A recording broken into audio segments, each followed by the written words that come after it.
Bismillahirrahmanirrahim. Assalamualaikum warahmatullahi wabarakatuh. Yang terhormat Bapak Pimpinan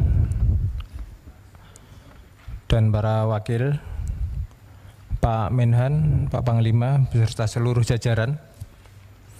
Ini akan kami sampaikan beberapa yang insya Allah ini aplikatif di dalam satuan TNI, Pak. Yang pertama, Pak Pimpinan nih perlu diketahui juga bahwa di jajaran TNI sekarang itu kalau 200 mungkin lebih, Pak, jenderal yang nganggur, yang namanya staf khusus. Kemudian di TNI AL, di Angkatan Darat, di Angkatan Udara, itu beliau-beliau itu yang bintang 1 bahkan ada yang bintang 3 itu jadi staf khusus, Pak Pimpinan. Jadi terkait dengan hal ini, yang namanya perwira tinggi ini pengalamannya sudah tidak bisa diragukan lagi, Pak. Secara administrasi, memimpin personil, memimpin satuan, memimpin bidang atau departemen, bahkan di tempat pertempuran. Oleh karenanya terkait dengan tadi yang disampaikan oleh Pak Menhan terkait pembinaan personil, dikaitkan lagi undang-undang TNI, Pak, mohonlah ini Komisi 1 semuanya juga yang terkait dengan undang-undang ini harus menjadi prioritas, Pak. Bahkan ada yang sudah 2 tahun lulus Lemhanas loh, Pak. Oleh karena ini menurut saya perlu perhatian khusus Pak Menteri Pertahanan dan Pak Panglima TNI. Kalau memang di situ sudah tidak ada job, keluarkan beliau-beliaunya.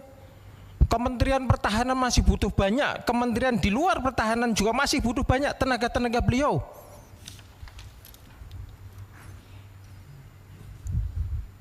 Saya mantan tentara, Pak, pernah jadi bupati. Jujur saja, saya juga plonga-plongo jadi bupati, karena emang nggak pernah dibekali untuk menjadi bupati itu ilmunya kayak apa. Nah ini kalau misalkan perwira tinggi ini segera mungkin diperbantukan ke kementerian atau departemen yang non pertahanan, harapan kami sekalian aja jadi wasrek di situ, Pak, untuk membantu Pak Presiden sekarang ini yang komitmen untuk memberantas korupsi. Sayang sekali Jenderal Lemhanas lagi yang sudah 2 tahunan lebih pada parkir. Ini mungkin perlu menjadi catatan tersendiri, Pak Pimpinan dan juga Pak Menhan, izin. Yang selanjutnya yang kedua,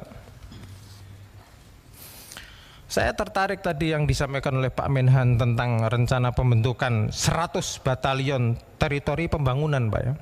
Tadi Bapak menyebutkan di situ ada kompi, 1 batalion itu ada kompi perikanan, peternakan, pertanian dan lain sebagainya. Ini sangat dahsyat, Pak. Dan saya yakin kenapa punya rencana kayak gini, ini Bapak pasti akan mengaplikasikan cita-cita besar Pak Presiden, di mana menginginkan mempunyai cita-cita besar Indonesia punya ketahanan pangan, bahkan swasembada. Pak, izin ini saya sampaikan, Pak, bahwa petani kita di Indonesia ini, petani yang asli, Pak, itu tidak kurang, Pak, banyak sekali.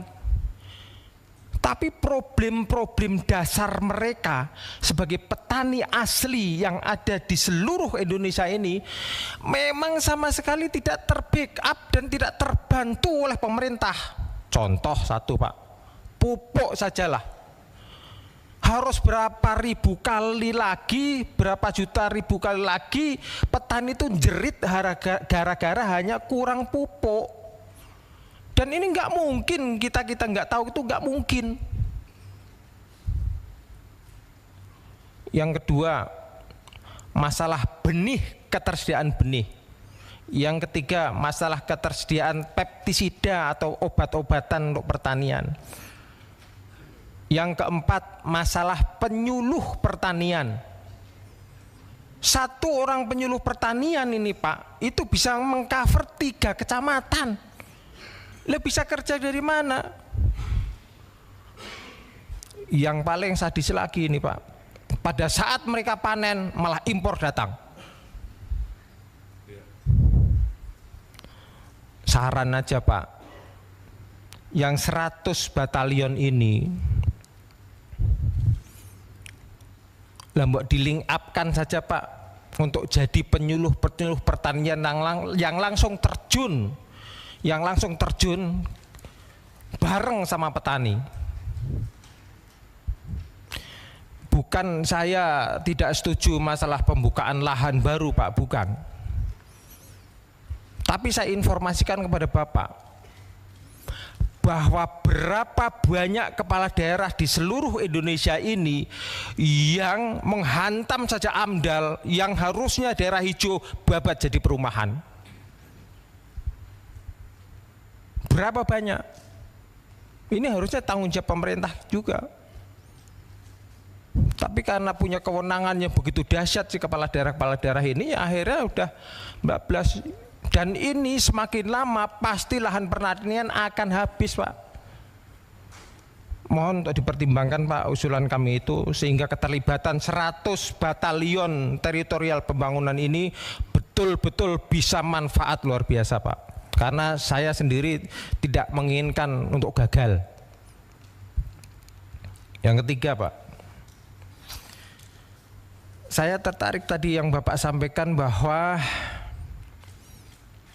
keterbukaan dan transparansi dalam penganggaran di Kemenhan dan seluruh angkatan. Tadi juga Bapak menyampaikan tidak akan mengajukan anggaran kalau tidak ada review pertama dari BPKP.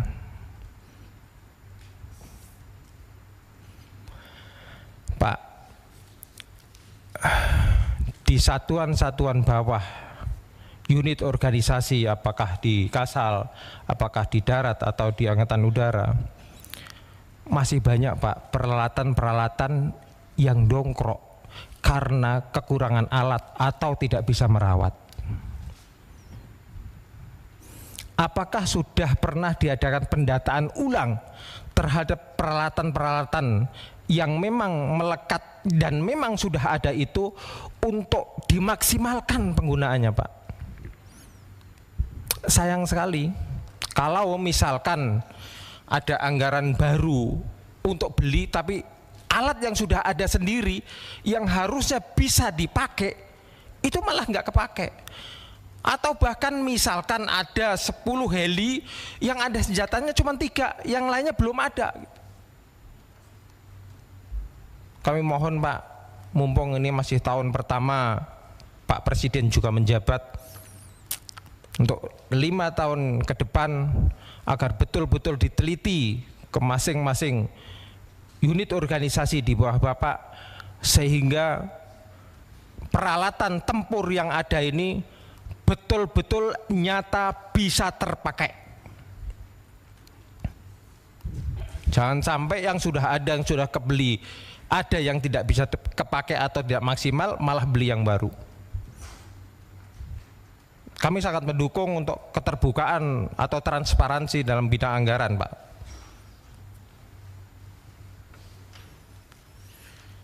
Kemudian mohon izin, ini yang terakhir untuk Pak Panglima. Pak Panglima, saya pernah dibesarkan di organisasi Angkatan Darat. Saya bangga Pak, bangga sekali. Banyak hal yang bisa menuntun saya untuk menjalani kehidupan Pak. Ini masalah netralitas Pak. Netralitas TNI ini saya sampaikan pimpinan, ini udahlah tidak ada duanya. Netralnya luar biasa. Saking netralnya, mendekat ke tempat TPS saja takut. Ini beberapa poin Pak yang Bapak tadi sampaikan. Upaya mitigasi konflik, penguatan penegakan hukum, tegas terhadap penyimpangan pelaksanaan pilkada seperti money politik, black campaigns dan lain-lain. Pak, sekarang itu zaman demokrasi Indonesia yang sekarang, demokrasi yang terjadi sekarang kan kita ngerti semua Pak. Bagaimana dalam tanda kutip brutalnya di media nih yang lagi kencang-kencangnya ini Pak, katanya ada partai baru. Apa partai baru? Partai coklat. Nggak mungkin kalau kita nggak tahu kok. Nah, mau sampai kapan netralitas TNI ini Pak? Saya tahu Pak, netralitas TNI dalam politik itu netralitas untuk negara, paham Pak. Tapi kalau pencetakan pimpinan-pimpinan yang melalui demokrasi ini melahirkan pimpinan yang nggak benar, mau sampai kapan? 2/3 dari kepala daerah yang ada di Indonesia itu ketangkep hukum loh Pak. 2/3-nya, sisa 1/3 aja karena belum atau mungkin karena nggak keambil. Lah ini sampai kapan TNI netral itu sampai kapan? Kalau netral dalam artian pilihannya silahkan, tapi kalau misalkan sudah di depan mata ngelihat ada penyimpangan, apa undang-undang TNI yang bisa dipegang? Tangkep Pak.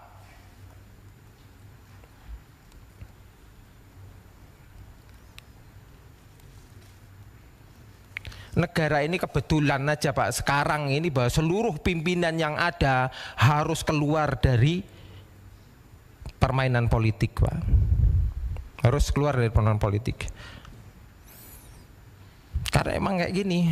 Tapi saya harapkan ke depan TNI mengambil peran lebih lagi Pak, untuk menjaga netralitas dan pemilu atau pilihan yang jurdil.